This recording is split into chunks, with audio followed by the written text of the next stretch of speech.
So I'd like to introduce Kelly Scott. She is the founder and executive director of Clarehouse, and Clarehouse provides a loving home and compassionate care for people in their final days and weeks of life, and it's free of charge. She's been caring for dying people throughout her 32 years of being a nurse, and she's also the board president of Omega Home Network, and that is a national membership organization of homes like Clarehouse across the U.S.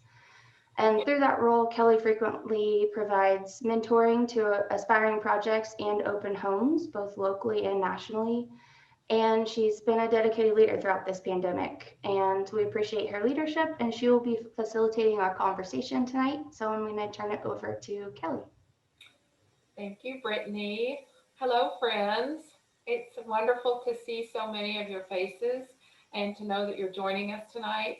We had such a great conversation last time with Quarantine, and although we initially hadn't planned to add an additional night, we that very night after Quarantine came up with the idea for this session. So we're really glad that you've joined us. It's just a great way to have conversation. And I will start off and maybe set the tone for this by expressing some thanks. And that is for something that has really felt like a curse, I think, since the beginning of 2021. But one thing I'm grateful for about this virus is that it has challenged us to learn to connect and communicate in a new way. And through this platform and other platforms, I think that we have actually been able to stay connected in a way that was not nearly as possible before. And I've been able to see and visit with people that I haven't seen because of their distance. And I am grateful for that has brought us a little bit closer together. So I am really also grateful for the amazing colleagues that I have around me, and particularly tonight as we welcome three amazing women to share their thoughts about this topic, and I have the pleasure of introducing them. So first, please meet Eder Williams McKnight. Hi, Eder. Eder is a native Atlantan, a teacher and a poet who joined the English faculty of Holland Hall in Tulsa, Oklahoma in 2014. Since the beginning of her teaching career, Eder has pursued ways to make education meaningful, relevant, and impactful for high school students. Her work in schools has included developing curriculum, leading teaching teams, interdisciplinary studies, civic engagement, global literature through the lens of critical pedagogy, diversity and inclusion leadership, and experience-based learning. Eder co-created and co-directed Tulsa Term, an experience-based semester program for high school juniors and seniors where the city is the classroom. It's a partnership between Holland Hall and Tulsa Public Schools, and it is through Tulsa Term's collaboration with Dr. Jennifer Clark that she was introduced to Clarehouse. As a poet, Eder has collaborated with visual and performance artists for several venues and publications in Oklahoma. I also would like to welcome Dr. Jill Warnock. Hi, Jill. Dr. Warnock moved with her family to Tulsa in 1993 to work as professor of psychiatry at the University of Oklahoma Health Sciences Center, where she taught medical students and residents for over 20 years. While completing her MD, her residency, and her PhD, she has been a Tennessee Volunteer, a Washington University Bear, and a Kansas Jayhawk. Jill is a national speaker in the areas of psychopharmacology and women's health, a prolific writer and researcher in the areas of depression, anxiety disorders, and hormone-related mood disorders. Currently, Jill and her husband, Dr. Jim Guerin, provide consultation, education, and support to Clarehouse guests and staff. The pandemic has turned most of our lives topsy-turvy. Jill and her husband care full-time for their 19-month-old grandniece in an effort to keep their family members safe from the virus. And welcome Dr. Jennifer Clark. Hi, Jen. Educated at the University of Kansas and trained at the Medical University of South Carolina and the Harvard Fellowship in Palliative Care and Education and Practice, Dr. Clark has been in the world of healthcare for over 20 years. With MedPeds training and board certification in the subspecialty of hospice and palliative medicine, Dr. Clark is a physician and healthcare delivery scientist serving in various roles as a clinician, educator, administrator, an innovator at local, national, and international levels. Jen seeks to challenge our society's definition of health, which she defines as the skill set and experience of living a human life. Locally, in addition to her volunteer role at Clarehouse, Tulsa's home for dying people, Dr. Clark is currently part of the OSU Project ECHO team addressing the COVID-19 pandemic in Oklahoma. So I welcome all these ladies and would like to invite you all to leave your cameras on, if you will, so that this does feel more like a conversation. We want to hear what you think, as well as hearing the thoughts from these very special women that are going to speak to us tonight. So we're going to talk through the topic of how to care for yourself, and do that through the lens of looking at the holidays that are coming up and trying to understand why the holidays are so hard for us. I kind of like to share with you, in the spirit of where we were last time with quarantine, with a few memes. I just like to throw a couple more out there at you. Brittany, can you bring up the first one, please? So maybe this is the best that you can do this year, you know? Kind of bury your head and maybe nothing changes but a little bit of the decoration around you. I think that sometimes that may feel like that's about all we have in us at this point in time. But I'd also like to start with this thought as well. The next one, Brittany. So just because things maybe have always been a certain way doesn't mean that we're entitled to have them always stay that way. And what we have to do is find a way to adapt. That's the key to resiliency and finding a happy life. And I think that that is what we're all challenged to discover in this time of this pandemic. So let's talk about why the holidays are so hard, how the current situation magnifies this, and how do we get better at assessing our own response and our coping. So I think, Jill, you were going to open with some thoughts about this. Well, thank you. Say hi to everyone. I hope that this is just going to be a lovely evening for you all, just a brief time together. And I really appreciate you all showing up and giving us your time, and look forward to your thoughts on this as well. But so we wanted to begin by how to care for yourself, right? I mean, and we've got the holidays are coming up, and we want to be able to enjoy and our families and our friends and to be our best. However, you cannot give to others if your tank is empty or if you're not at your best. And if you're feeling lonely and overwhelmed at this time, you're not the only one. So if you are feeling lonely or broken, or lonely, sometimes you are not broken. It's part of what I wanted to talk about, is to practice the self-compassion that we all need to do so that we can be our best. And it's a moment of self-compassion can change your day, and a string of such moments can change the course of your life. So what is self-compassion? How can you incorporate that into your life so that you can not be functioning on an empty tank? So the components are self-kindness, common humanity, and mindfulness. So first, what is self-kindness? Do you know and practice being warm and kind and understanding towards yourself? Often we're so kind to others, but maybe not to ourselves. And that does take a bit of practice, especially when we're not used to giving ourselves permission to take care of ourselves. And it's really a lot more important during this time of extra stress. And realize, as I tried to bring up before, the common humanity of all of our feelings, where the suffering and feeling of inadequacy and loneliness are all part of the shared human experience. And if you recognize that we all experience it, then you don't have that me, that alone me, which is so dark and stressful and hard on us. So if we realize that this is part of all of the human condition, then we can do much better and capture those little moments, those micro moments of positivity. So if you're kind to yourself and you recognize it's important, then capture those little moments that bring you joy. And then lastly, the third part of self-compassion is being mindful. And what is mindfulness? That's a balanced approach to negative emotions. You don't suppress those negative emotions, nor do you exaggerate them. You just notice them.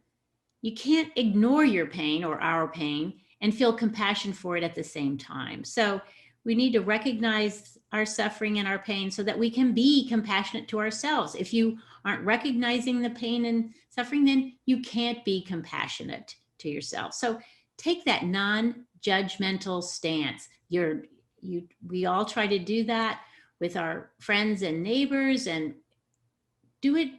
try to practice that with yourself, to not beat yourself up. And the other components of self-care are obvious, but bear repeating, such as maybe breathing exercises or meditation or actual physical exercise on a regular basis and a healthy diet, creating art of any kind, and try to get the right amount of sleep for you. And most importantly is find your people, keep them, and find your purpose and stick with it. So those are just some thoughts that I wanted to share with you, and hope that can help you to, enjoy your life so that when you're approaching these holidays, you will be at your best. Thank you, Jill. Eder?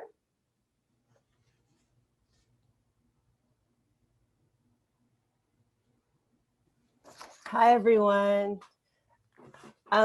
So when I was invited to join this very impressive panel, I was just thinking a lot about the purpose of what we were trying to do, and at the same time, what this season feels like usually.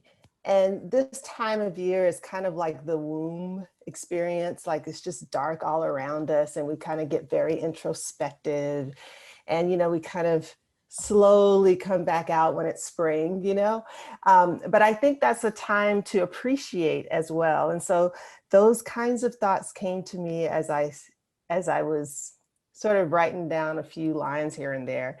And then Jen was like, yeah, how about a poem? Hook us up. And I was like, okay. So I went for it. And I actually wrote this poem for this night. And so this is dedicated to Clarehouse. I am in such admiration of what Clarehouse does. So it's called Now the Dark. And just listen, I mean, if you're not used to poetry or don't like it or hated your English teacher, this might be a lot, but just let it wash over your ears. Okay. Now the dark. In this season, dark blankets are rising and sleep. What shall crystallize within, like amethyst inside the geode? We prune rose bushes, listen to raking of oak leaves, manage cold wetness, hazy sight. Now we craft light in our homes, blue flames on stove, stringed bulbs on evergreens, candles of little fires. Before us are photos of the absent, the slain, those forced to succumb. Words arise that denied us, gestures that made us small, voices that could not soothe. The room will become too hot or the draft too cool. Artificial light will seem dim. We will shut it off and close our eyes. There, in the safety of dark, we walk bravely. We dream We are flying with all of our members. We feel our amplitude, our full breath. How positively the air and planets receive us. How brightly they translate us, not as atoms, but as connected streams of light. Thank you.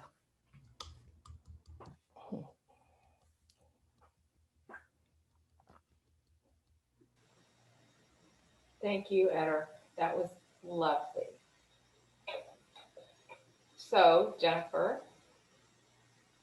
how do you want to follow that? How am I supposed to follow that, sis? That's not fair.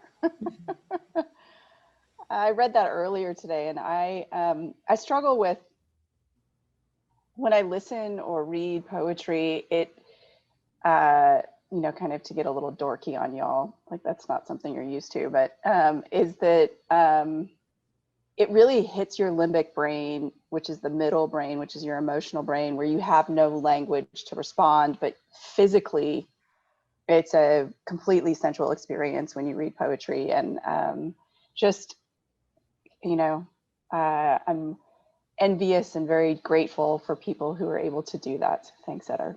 It's gorgeous.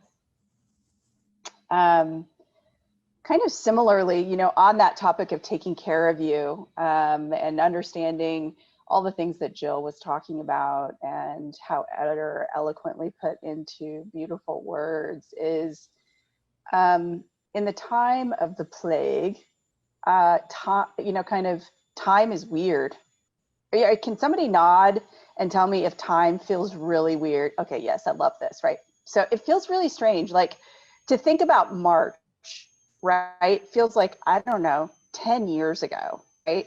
But the fact that it's Thursday, I'm like, how is it already Thursday? How is it November, right?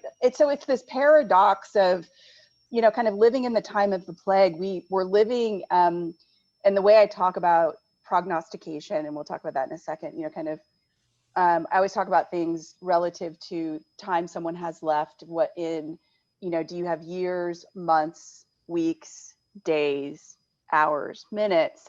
And when we live in the time of the plague, it's a very kind of hours and minutes kind of feeling. And so we're kind of frenetic. And what holidays do is it allows us to step back and look at our lives in season versus in the minute to minute, right? So it allows a little bit bigger of a, you know, kind of pause and an ability to step back. And that can be jarring, particularly given the, you know, kind of extremes that it has created in this time. So just, yeah, Mike's like 7 weeks left. Yeah, how is that possible, right? And so, so just be ginger with time. And one of my favorite exercises, I think, a little more forest and a little less trees. Yes, sis, totally, right? Because you're getting stuck in, you totally get stuck in it. And so I think in your guys' packet, we gave you a thing called a recapitulation exercise. And it is adapted from Deepak Chopra. We all like Deepak. He's an interesting dude. He is one of my teachers, and I've learned this practice, and it's really, really helpful. And so I would encourage you to kind of peruse it a little bit, but basically in its simple form, and you guys can do this maybe going to bed tonight. It is definitely a practice of self-compassion, and as Eder so eloquently put, a time that allows us to close our eyes and kind of drift into connections of streams of light. And so, so recapitulation is about reclaiming kind of where you have been in the day, starting from the time you woke up, just sitting in your bed. You want to take a couple of deep breaths before you lay down to go to sleep. Close your eyes and just kind of go through your agenda of the day. What events occurred? And just kind of say, kind of what happened? And every time you pass something, let it go. And most of the time, by the time you're finished walking through that, you have garnered the things that you need to cherish and take care, kind of care of and forward. Much of that is usually gratitude. when you go into a mindset of gratitude of, you know, what 3 good things happened today, or kind of what did my day bring to me, it actually changes your brain chemistry. This practice, recapitulation with an essence of gratitude, if done on a routine basis, is one of the most preventative activities for depression, particularly during the holidays. And so, you know, kind of recapitulation is really a very simple exercise of just sitting and walking through your day, finding a couple good things, and then letting it go, closing your eyes and heading off to bed. It's written out in Deepak language in your packet, but would definitely try it because it does help deal with this very human suffering of time, particularly in holidays.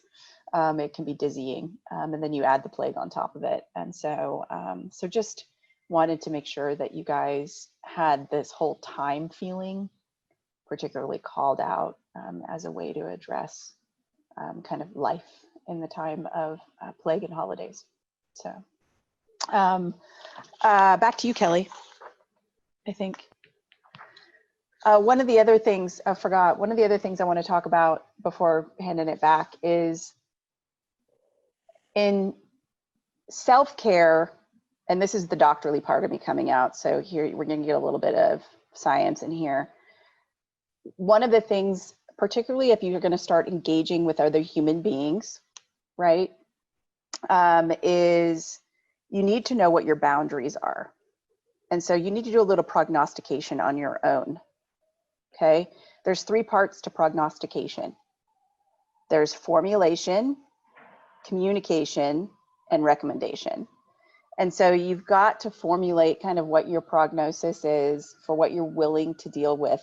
This is not you kind of talking to anybody else. This is just sitting down and saying, okay, in the time of COVID-19, what is my risk?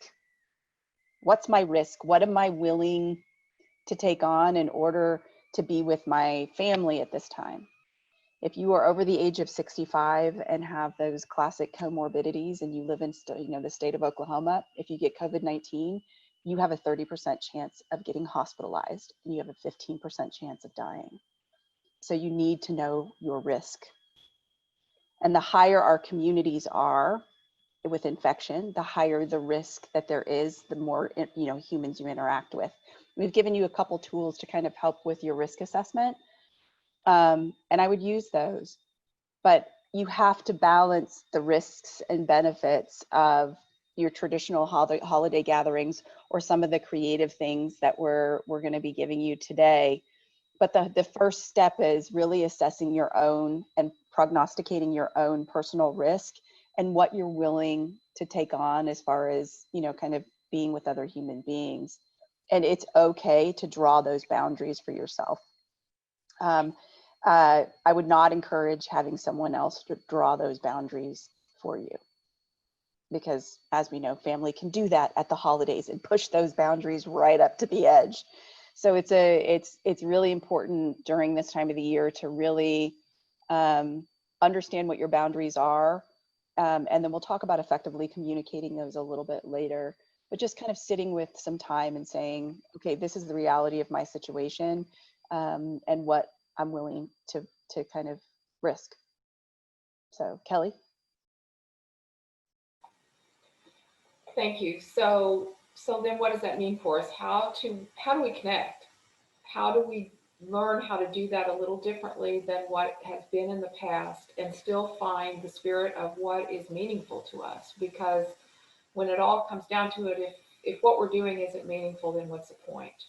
So let's talk a little bit about how we connect with the people we love while assessing those risks, maintaining those boundaries, and staying safe. And maybe that's going to include a fresh look at what constitutes family and how do we do that with the spirit of Thanksgiving or gratitude. Eder, what are your thoughts? Since March, I think all of us have been thinking a lot about what is necessary. As a teacher, some of the things that we thought were so important that we do, once we had to shift how we did what we did, we begin to trim away the fat, right? What's important, what's necessary, how does learning really happen? And I think a lot of us have done the same with looking at who is important to me in my life.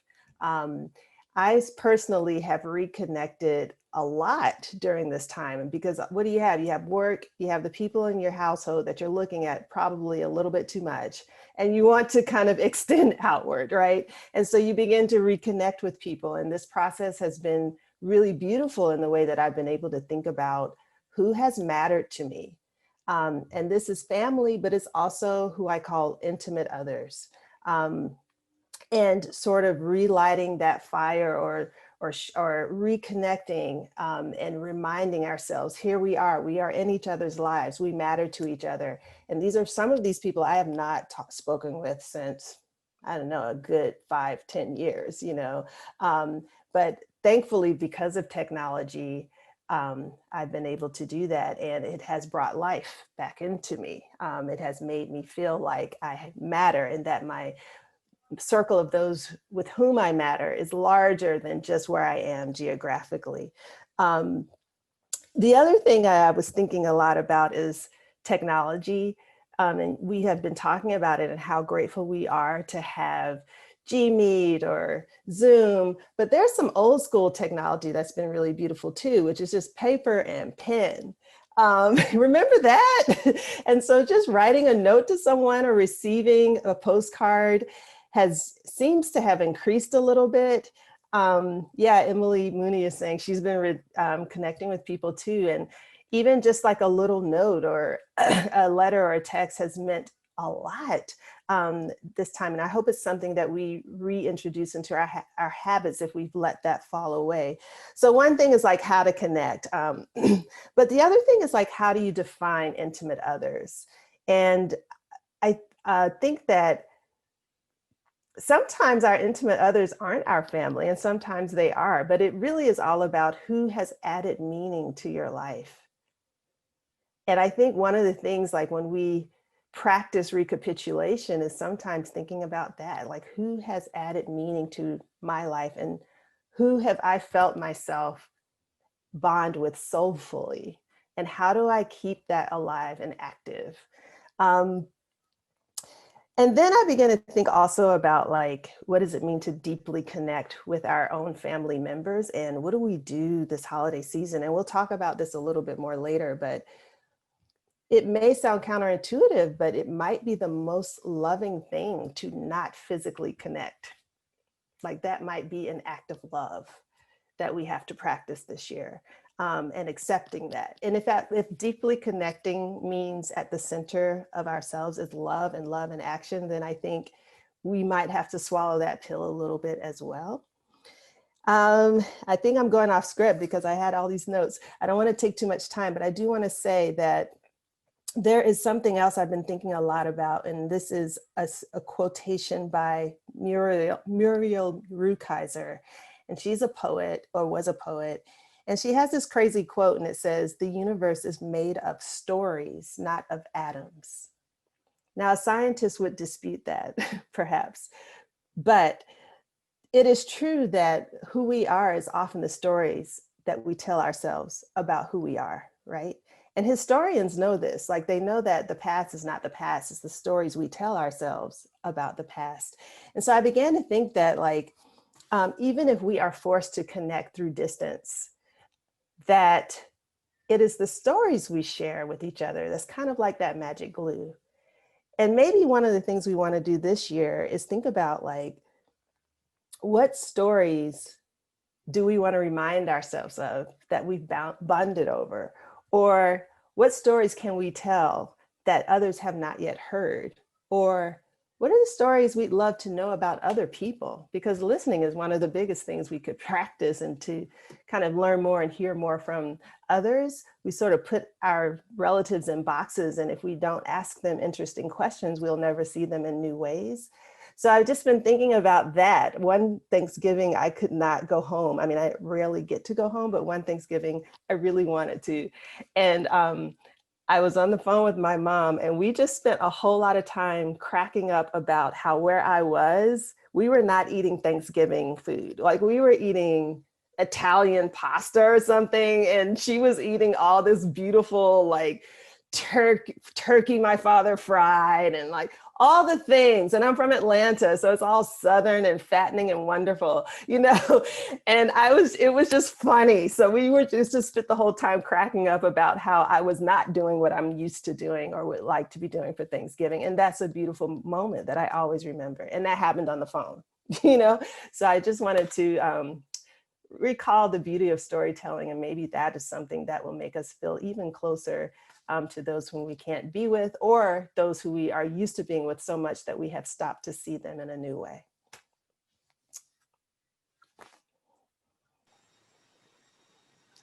I'll pass it back. Yeah. Thank you. Yeah, I mean, I think, Lots to think about. yeah, I mean, I think that's, you know, that was so beautifully put. I mean, storytelling is profound. You know, it's the way we transmit our history. You know, little kind of nuances that, you know, kind of, if, you know, kind of DNA is a way of storytelling, you know, and what, you know, kind of how does that match with our historical narrative? And so I think stories are always amazing to tell. I actually had a conversation with my aunt about a strong memory that I had, you know, raking leaves and jumping in them when I was about 4 or 5, that came to me the other day when I walked outside with the wet air and the leaves and all of the colors and things like that. And it's calling those things, you know, kind of to help us remember again that seasonal time frame. But the only thing I want to add is, you know, we've labeled this whole thing social distancing. And yeah, no, it's not. It's actually just physical distancing. That doesn't mean we can't connect. And so, you know, just because we have a little bit more space between us, doesn't mean we still can't be the social beings that we are. You know, storytelling and connection and community and cooperation are hallmarks of our, you know, being a Homo sapien. And so, so just because we have to be a little bit physically distanced doesn't mean we need to be socially distanced. So that would be the only thing. I just want to underscore that, you know, as human beings, we are hardwired to connect with one another. And through time infinitum, we've been telling stories, and that's how we get to know our history and who we are. And when we're given the opportunity to interact in an authentic, meaningful way, we get so much satisfaction and fulfillment of that.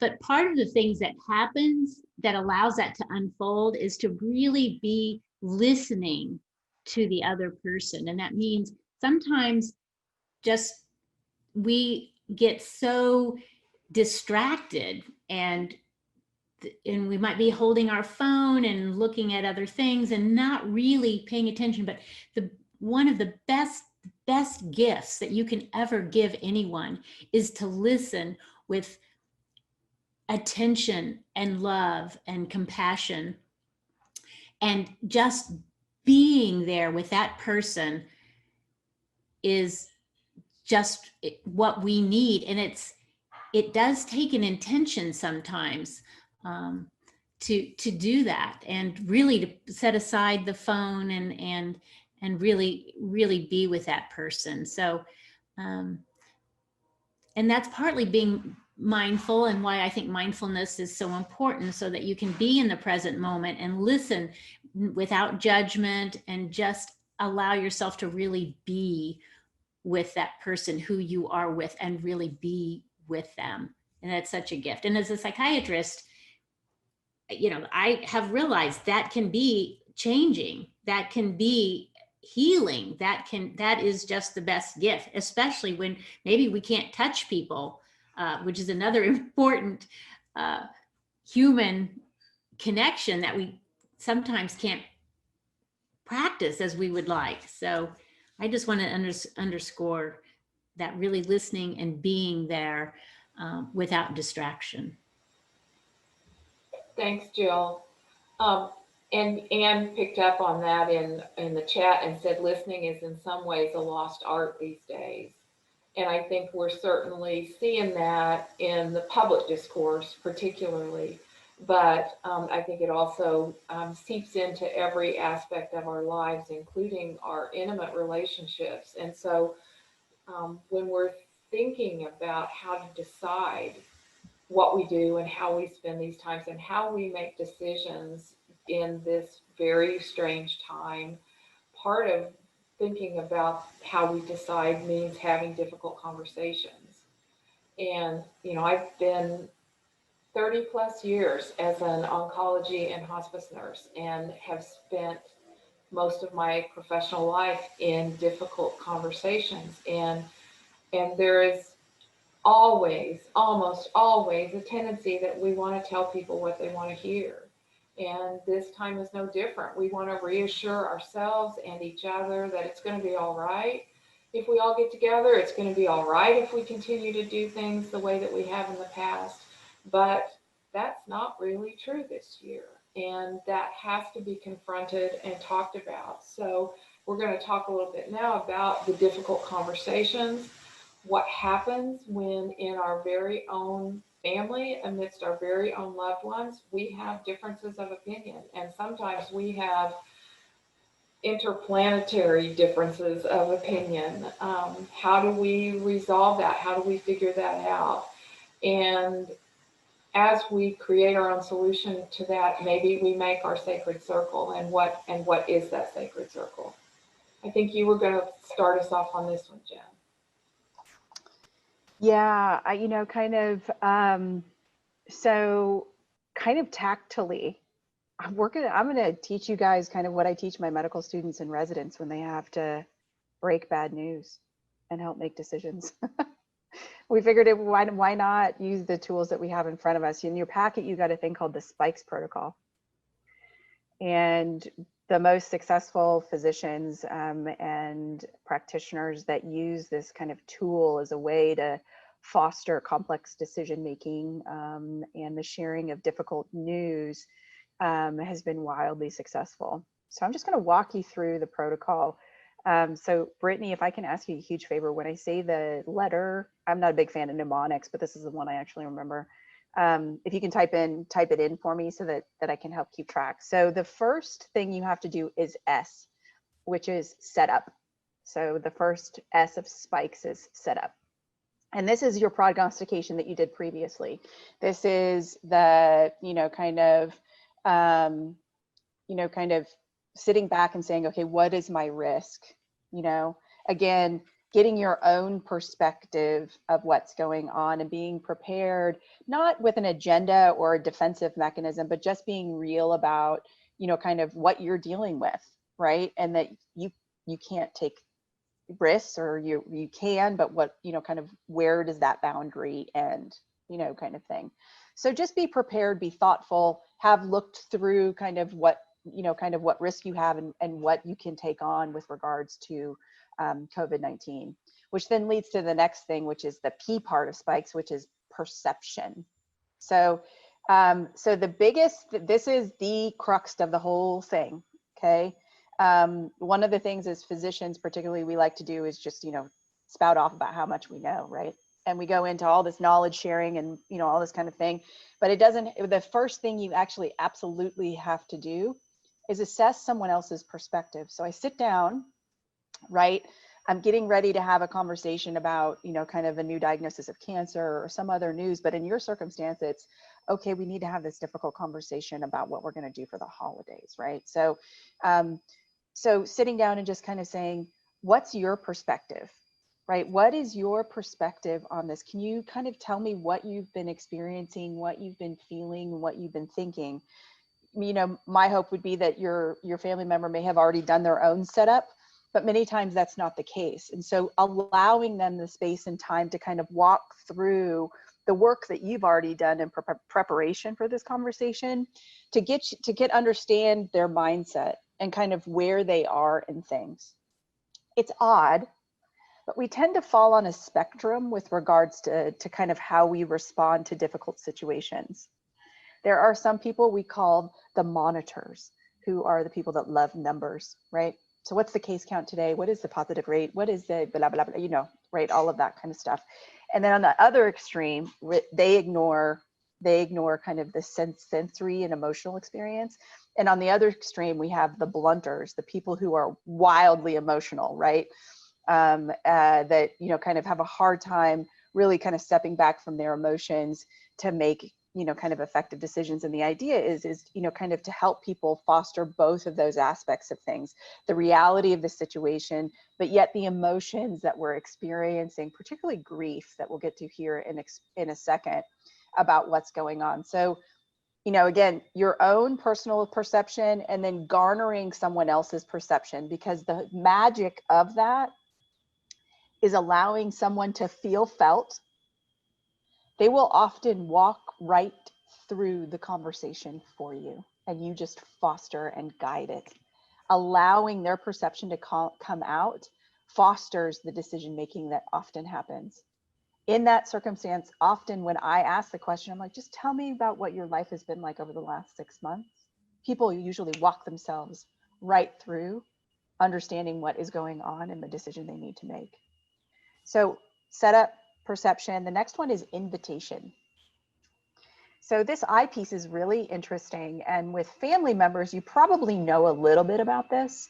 This is more about how are they inviting you to share the news? Like, so what language are they using? So this is where the monitors and blunters things comes into play.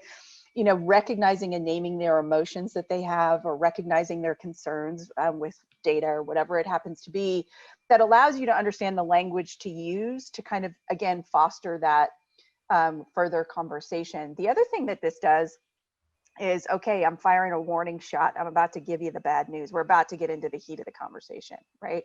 So I hear your concerns about COVID-19. I hear you're worried about the case counts. I hear you're worried about the case counts. You know, if it's emotional, I hear about the anger and the fear and the confusion that you may be expressing. But I'd really like to talk about what our family is going to do. So you've just kind of fired off the warning shot. Then the next thing comes is K, which is knowledge sharing, right? And at this point, this is what you share as a COVID-19 response is, you know, applies to your life. Here's the crux of it, sis. I'm, you know, I'm 65. I have high blood pressure. I don't feel comfortable taking the big risk of being together. Is there another way for us to be together, even though we can't physically be together? And let it be. So when you give the bad news, when you give the difficult statement, you say it and then you're silent. Allow the person you're having the conversation to process what you've said. Give them the space. It's uncomfortable.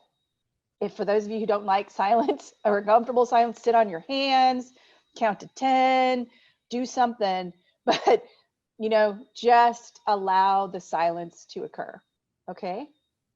So SPIK. So kind of once you've shared the knowledge, then it becomes kind of empathy, you know, so E is the next letter. And this is the expression of really grief and loss that we're experiencing in this time. But we can also, on the flip side, so the world is built of opposing forces. So we have birth and death that allow life to occur. We have joy and grief and the opposing forces that allows awe and wonder to occur. And so we have to recognize the loss and the grief that we have in order to welcome the joy and ultimately the awe that's a part of that. And so, you know, kind of that's where the E comes into play. It's really kind of saying, I wish things weren't the way they are, but what can we do, you know, to honor both, you know, our concerns, the things that you've shared in a safe way. And then the last thing is support, is that, you know, kind of, even if you are on planetary, you know, opposing belief systems, knowing that you're not going to allow this to divide you. Just because we're different doesn't mean we have to be separate. And so, so really, you know, kind of offering that support that, you know, kind of, I hear you, I see you, I'm not going anywhere, you know, kind of let's offer that. And so, you know, again, SPIKES, spikes, it's a pretty easy, simple kind of way to go through it. But if there's one thing that you remember, it's the P part. Always, always seek the perception and allow people the silence to process and express their wishes. So again, that beautiful skill of listening is really important. So, you know, simple thing to walk through, and then together you can make decisions for your family. One other big kind of piece of data, and E is empathy, Sherry. So E is, you know, kind of empathetically recognizing the emotion in the room. So one thing I want to offer, it was not intentional for us to do this, but it so happened. Today is a pretty significant day. If you are going to be together with your family, this is the day you need to start quarantining. So if you're going to be together, this would be the day, it starts today, that you would commit to quarantining so that you can be together for Thanksgiving.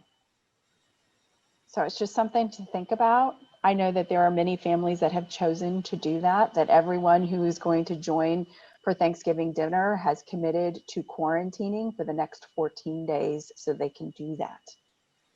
So it's a big commitment, but commitment's a big theme, and we'll talk a little bit about that later. Jill or Eder or Kelly, anybody want to add to that decision-making piece of things?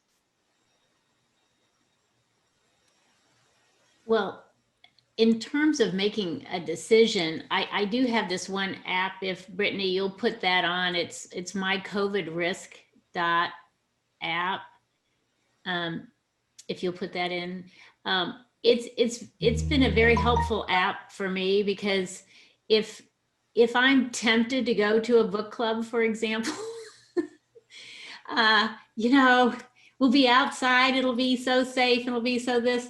But it's from Brown University, and it's a calculator, and it can roughly determine your risk of attending an event. So it might help you with, I guess, that S in the setup, or you coming to terms in your own mind, what are you willing to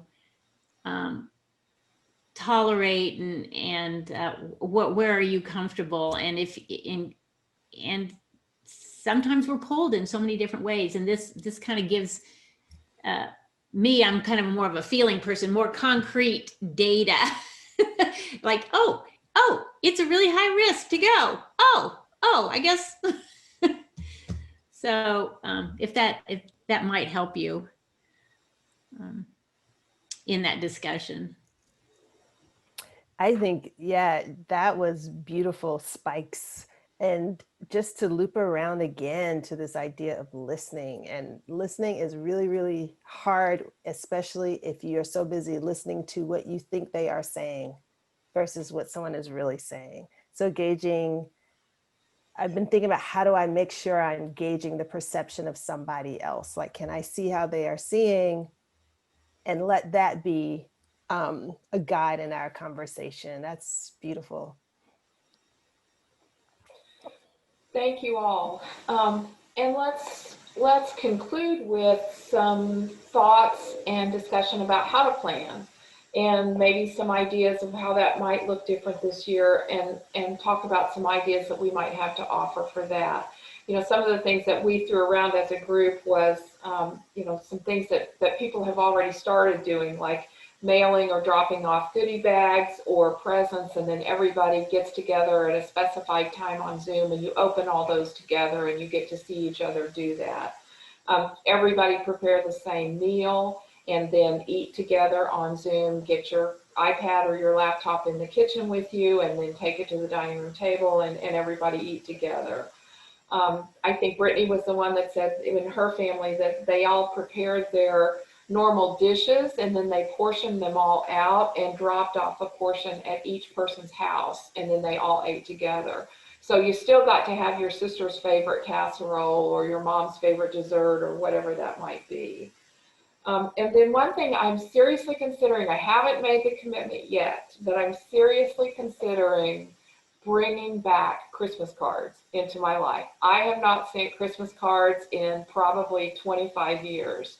But I'm really thinking about investing the time in doing that this year, because Do you remember, you're not all as old as me, and some of you might be a little bit older, but do you remember what it used to feel like as a teenager, as a child, as a young adult, to get mail and to get a card in the mail that someone took the time to purchase and write a note and put a stamp on, lick a stamp at that time, and it was all hand prepared and you knew that. And that was always so special. And when I always got one from my grandma when I lived away, there was always a check in it, a little check, not a big check, but a little check, and that made it so much more fun as a kid. But that's such a personal touch and such a gift of time. And I'm really thinking that's going to be my thing to try to bring back this year. So what else do you guys have?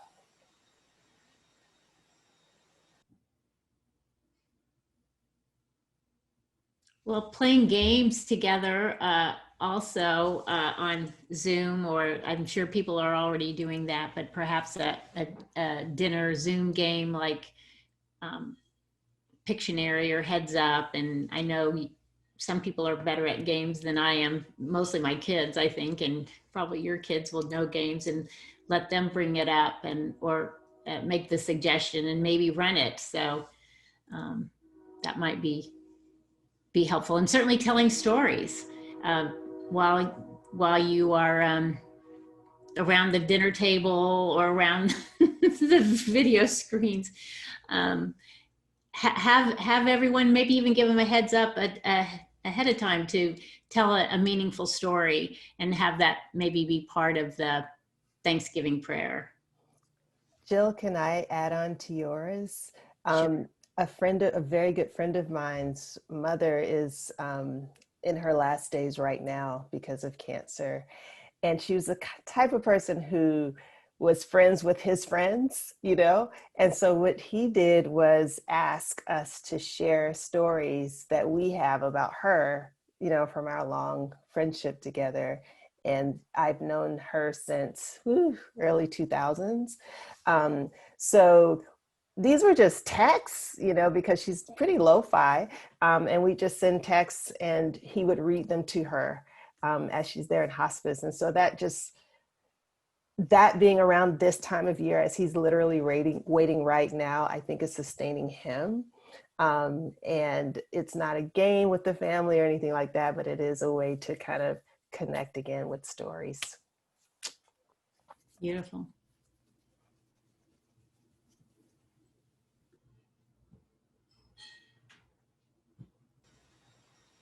Jennifer, you want to add anything there?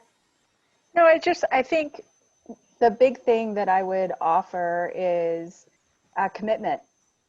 Once you come to a decision, is really committing to each other, because the uncertainty we have right now is one of the issues, and we don't feel safe. And when you commit to each other and stick to the plan, it really garners a place where then the vulnerability of storytelling can really take hold. And so I would just offer that if you do something, do it fully, commit to each other, and create, kind of that safe space to enjoy the holiday seasons, whether it's virtually or together. So. I love all the ideas that we're seeing in chat.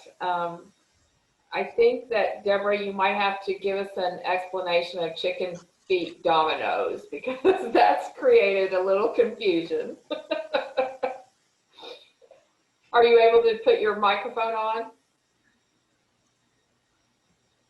There we go. Well, if you're familiar with dominoes, you've got basically what you're doing is you're matching. You start off with double sixes, and then you go around the table and you need to put a 6 anywhere, any side or whatever of that double 6. And then whatever's on the opposite side of that 6, you now have I put up a 6 with a 1. So you can put a 6 or a 1. And then if I put the 1 and that has a 4, then now you've got a 4, and still those 6s are up there, and then it spreads out and it's chicken feed. Kids, I think I played that before. I actually remember playing that before. Thank yeah, you. kids can play. You know, it's real simple because it's numbers 1 to 6, and so it's a fun thing for everybody to play. Nice. We do that on Thanksgiving. Anne made a comment about finding a new way to volunteer, that she and her husband are going to make phone calls to Meals on Wheels folks. That's really awesome and special. Funny jokes. Thank you, Susie. Brittany's put a link to Chicken Foot in there. I wanted to give you real quick a rundown of the apps. You guys may know all these, but just so that you can kind of help navigate what platform you might use. If you haven't used House Party, you might check that out. That's one that my kids and I really, really like to use because it's what's considered the cool kid app now. It's one that's younger people are using it a lot. You get notifications, like there's a doorbell notification that goes off when somebody is in the house. And so then you know that somebody's come onto the app and they're ready to play or visit or whatever. You can video chat with up to 8 people at a time, and it has party games like heads up, trivia, karaoke, and more. So it sometimes my kid or I will get on and just for no specific reason, we both just notice that we're in the house, and then we'll play 20 minutes of a game together. And it's just a really fun way to connect while we're doing it and talking. It's called House Party. Zoom, of course, is better for large groups. You can video chat with up to 100 people for 40 minutes for free. It's easy to use, and I just learned that you can touch up your appearance. Now, I don't know how to do this. Brittany would have to teach me how to do that, but I guess if you want to Photoshop yourself a little bit for a special night, you could do that. Facetime has a group Facetime option that you can add up to 32 people, but it only works for people with iPhones, Macs, or iPads. Bunch, I haven't tried this one yet. It's a newer app, so it crashes sometimes. It takes House Party a step further, and it introduces a virtual game night. The article I read described it as the Xbox Live of mobile games. And then there's Skype, which is the original. That's for all of us old school people that first started doing meetings via Skype. It's the app that boomers are most likely to have and to know about, and it's a bare bones kind of interface, so it's hard to mess it up. And you can call 50 people at once for free. So let's kind of open it up to you guys for any more thoughts, ideas, questions, comments. I do have a couple things just to go over in case anyone needs to hop off. I wasn't able to get those polls launched. Had a technical issue I couldn't figure out. So I'm going to create a survey and I'll send that out tomorrow, but pretty please complete those surveys and send them back. It's really important for us to collect that information, and you also qualify for the $25 Grubhub gift card when you submit your answers, so there's still that incentive. So yeah, we'll just open it up for a Q&A and any ideas or thoughts that anyone has. Thank you.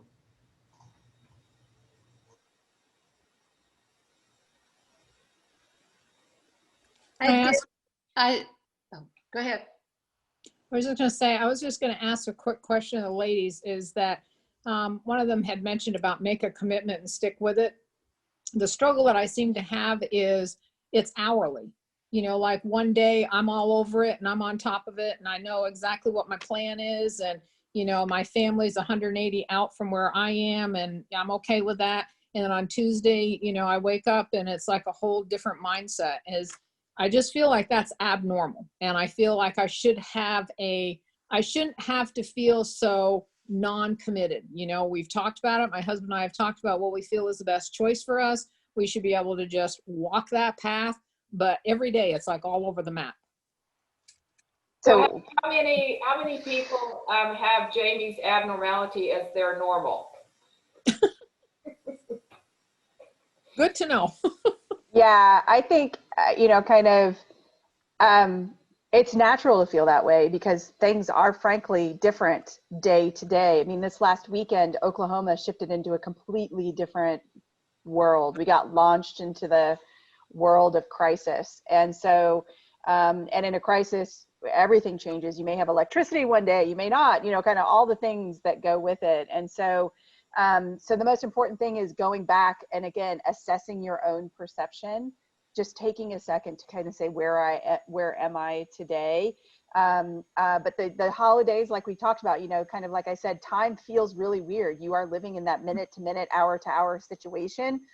But the holidays require you to kind of step back and look at that bigger picture and plan ahead because of the higher risk situation. So, so know that what you're feeling is absolutely normal. Absolutely. Well, then you add the politics into that, and it was like, yeah. And I think a lot of people are struggling with that for sure. For sure. Thanks. Quick question for Brittany. Can you tell me again about the packet? Was that something we were to download on an email or something? So it's just a PDF that got sent to your email address. And if anyone doesn't have it, just chat me real quick and I can make sure that you get a copy of it. But it's just a PDF that got sent with a reminder. And when you open it, there are some links that they're blue and highlighted or blue and underlined, and you just click it and it'll take you to that resource. There's apps, websites, articles, and then some other PDFs that we've created. Thanks. Claudia, were you going to say something? Yeah, I've been doing kind of some group activities that I've never done before. On November 1st, I made an Ofrenda because it was a 1 year, you know, the Day of the Dead, and my husband had died last year. And I would take a picture of where it was and then send it to friends, and they'd send me ideas and I'd change it, and then I'd take a picture and send it to other friends, and they'd say, oh, add this and this. And that got me, I did the same thing. I mean, my Christmas cards, which I call them Thanksgiving cards, arrived today, so I can start. I love this discussion because I'm going to send notes with them in addition. But I did that as a group project where I'd have an idea and I would message someone or, you know, about it. So I have been reaching out. I have been talking to high school friends, college friends, you know, people that through this I have not talked to in years and years, and it's been pretty wonderful. But I've really had to be focused and work at it to make it happen. And those days that I don't have that energy are not as easy as the other days when I make my list and I write every day. I would not have made it through the last year if I don't write every day, which includes a gratitude list every day. It's a hard time, and I still can really lose it and, you know, call myself all sorts of wonderful names, which are not in the list of the great presentation that we had. And I'm a therapist. I know this shit, you know, it doesn't matter. You've got it. That's the truth. It's just really, really hard. And I mean, we all struggle with the loneliness, the feeling overwhelmed. And that's partly what's great about this is just even just the sharing of these feelings, because you're so alone that you don't realize that this is the common humanity. One thing I'm going to add to that is, you know, kind of, we had a book club not too long ago on final gifts, and they talk about a thing called the compassionate conspiracy, kind of getting to what Crystal was talking about, this whole feeling of guilt and missing out. And what's happening is because we're not assessing each other's perception, we're all feeling guilty for not doing something, and perpetuating this whole compassionate conspiracy, and sometimes not so compassionate, about, you know, kind of the reality of the situation. And so that's why, you know, kind of those frank, direct conversations are really needed to really kind of break down those walls of the conspiracy. You know, if we just don't talk about it, it'll go away, right? Or don't talk about it, I don't want to upset you, or whatever it happens to be. So, you know, taking the time to really say, I'm ready to have this difficult conversation. Can we do that so that we both know where we're coming from as a family, you know, kind of thing. So.